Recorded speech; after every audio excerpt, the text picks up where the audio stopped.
Well, today is the 29th of March, 2023. A couple of days ago, we had another mass shooting in the Nashville, Tennessee area, this time a private Christian school.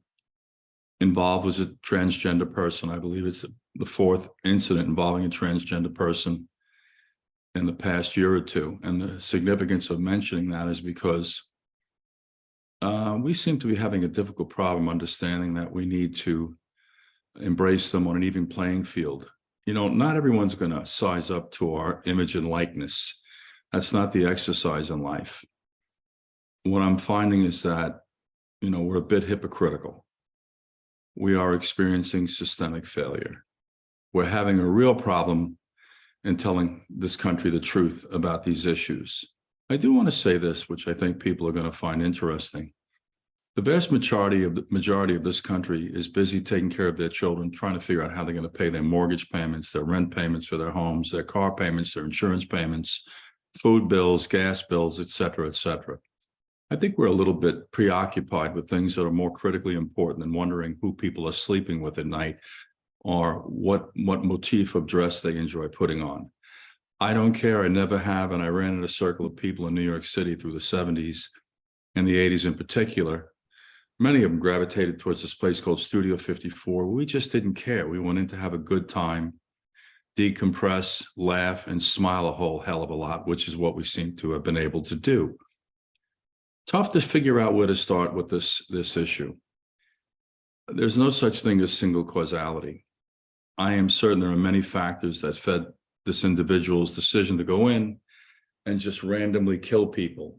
Maybe some one or two were targeted, but we went after 6, and that was only because the police interceded that the number wasn't higher. They had a very, I would say, fortuitous response time in between the time that they received the radio call and the time that they were actually capable of neutralizing the assailant. They stopped at 6. I believe others were shot and injured, but that is the number I believe that were deceased. So let's start out with this whole issue of systemic failure. We're having a hard time expressing to the populace that it's okay that we're not alike. For some reason, the minute someone isn't in our image or likeness, we become a little unsettled. It attacks our security and our confidence, or whatever these other dynamics are that drive us, that make us feel settled. It's okay we're different.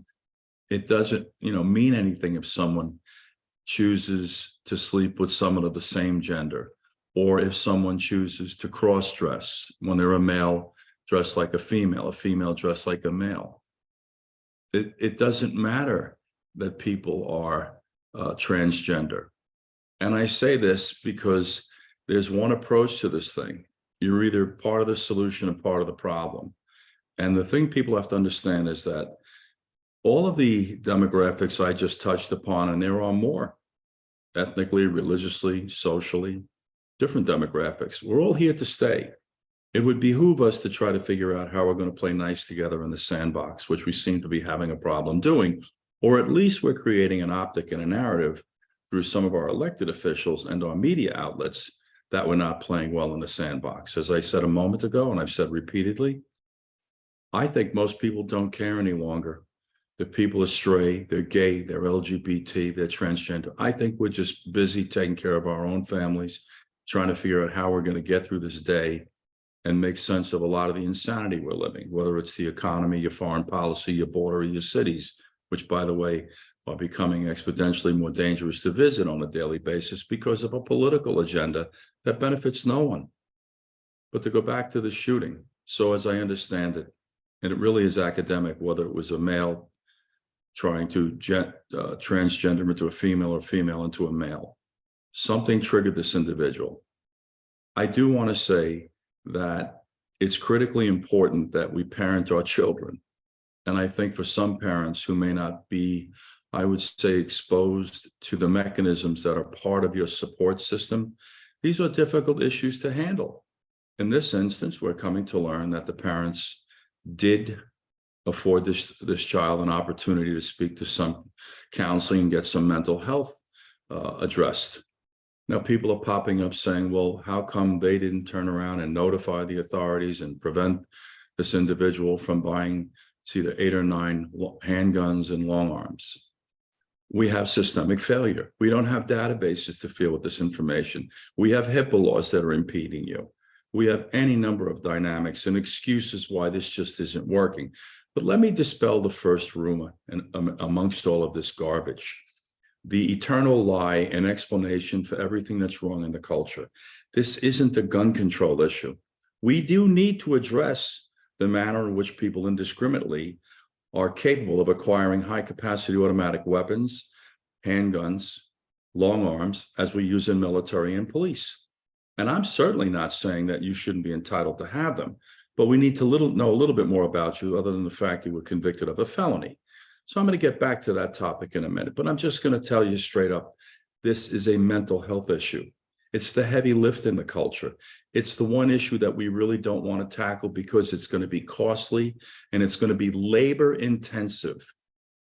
We addressed it in the 70s with Geraldo Rivera, for those of us who can go back that far, when he went after Willowbrook in Staten Island, New York, and the subhuman conditions in which the mentally ill were residing. The byproduct of that is, in New York, we shut down Willowbrook, Creedmoor, and Pilgrim State, 3 major facilities, and they shut across the country.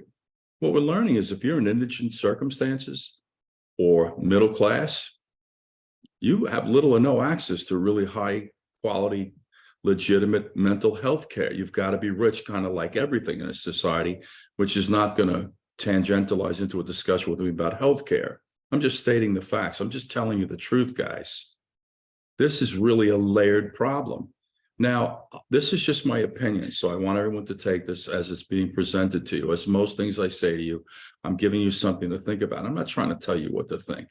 That's Fox and MSNBC and CNN's exercise. Let them teach you and tell you what to think. You're intelligent people and you're smarter every day. I'm giving you food for thought. My personal opinion, based on the limited access to information I've had regarding this case, I think this young person had a severe mental and emotional problem, period. Whether or not the parents had the skill set or the wherewithal or the know-how to try to help address it is another discussion that needs to be delved into for the purpose of learning from this and pushing forward. We garner nothing from dwelling on the mistake. Learn from the mistake and move forward, guys. That's kind of where you are in life. But we do need to find out what they did, the extent of it, and we do have some understanding that they did facilitate some form of addressment for this person.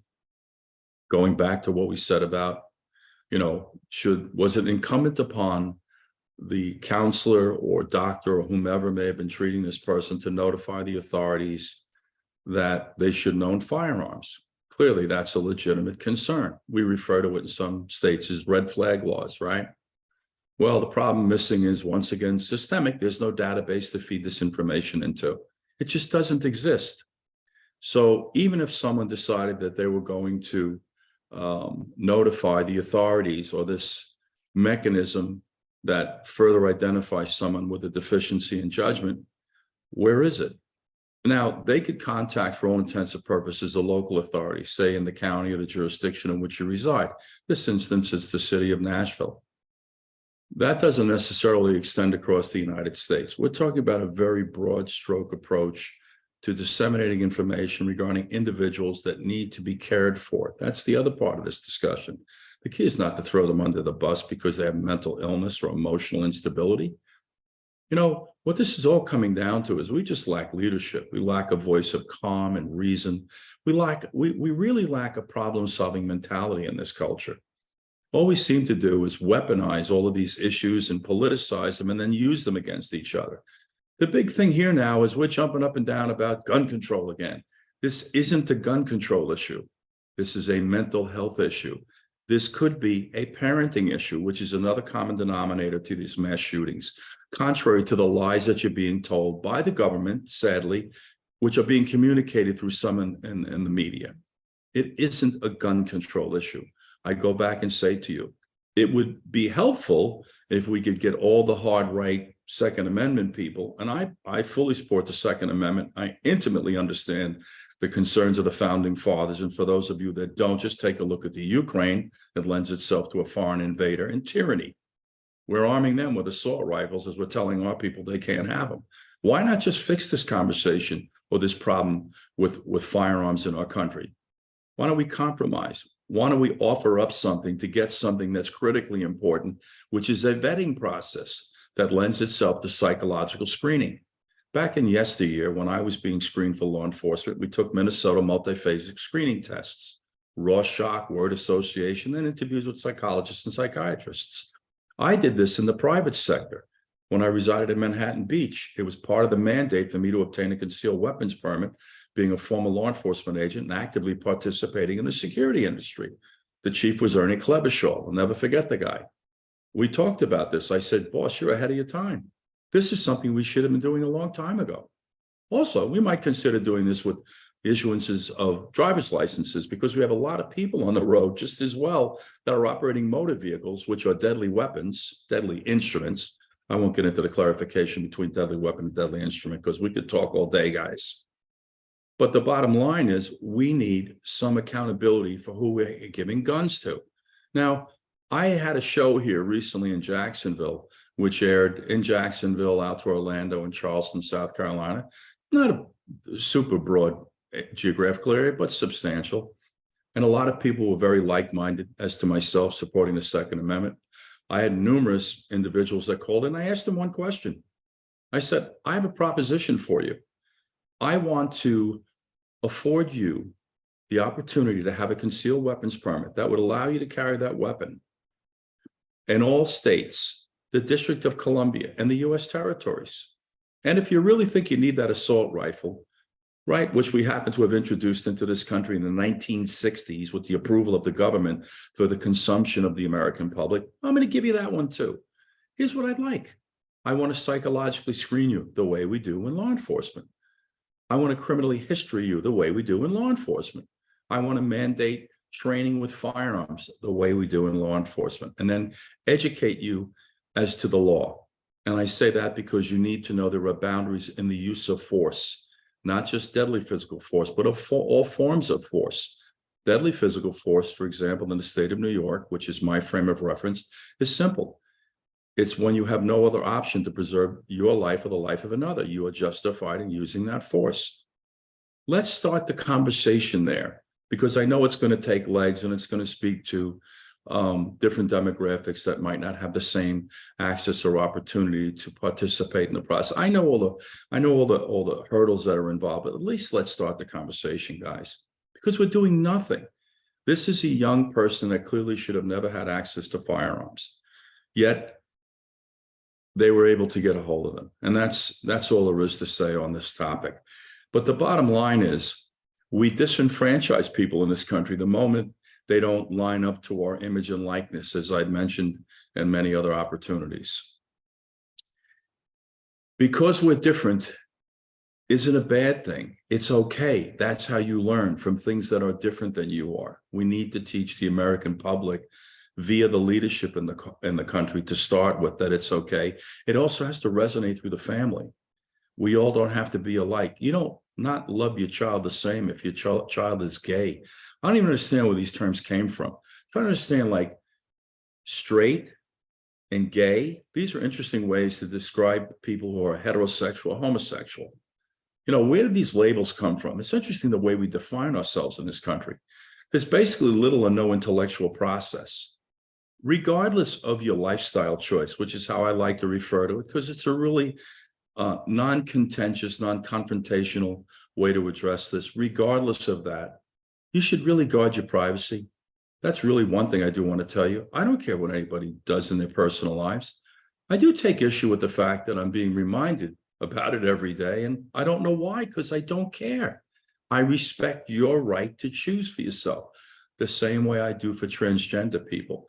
This is a whole new, another discussion we're having about transgender people, who, by the way, have been around for a very, very long time. In my lifetime, 50 years plus, but suddenly they hit the radar screen. You know, not for anything, guys, but let's fix the problem. Let's start to teach people it's okay, we're different. Let's start to teach people not everything has to size up to what we think it's going to be for our comfort level. That's, you know, there's no the messaging is all wrong here, guys. Now, as I said to you, I personally believe there's no such thing as single causality that fed to this shooting in Nashville. I do think mental health, mental illness was attached to it.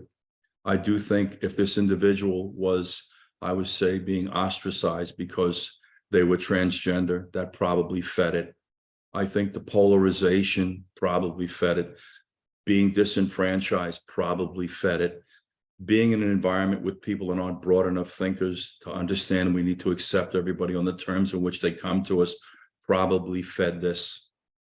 Why don't we really truthfully address this thing and stop deflecting towards guns and really fix this problem? It's a mental health issue. It's the common denominator to every mass shooting.